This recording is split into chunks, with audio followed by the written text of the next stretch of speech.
హైదరాబాద్ లోని గచ్చిబౌలి స్టేడియంలో నిర్వహిస్తున్న జాతీయ క్రీడా దినోత్సవ వేడుకలకు మంత్రులు శ్రీధర్ బాబు సీతక్క హాజరయ్యారు. హాకీ మాంత్రికుడు రామచంద్ర విగ్రహానికి పూలమాల వేసి నివాళులర్పించారు. ధ్యాన్ చంద్ హాకీ టోర్నమెంట్ ను మంత్రులు ప్రారంభించారు.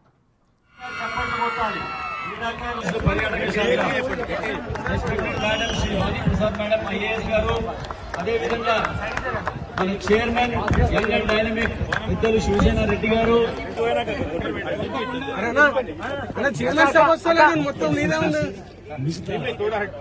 అతిథులు ఉన్నారు. సమూహంలో దయచేసి శాఖ అదేవిధంగా టీఎన్జీఓస్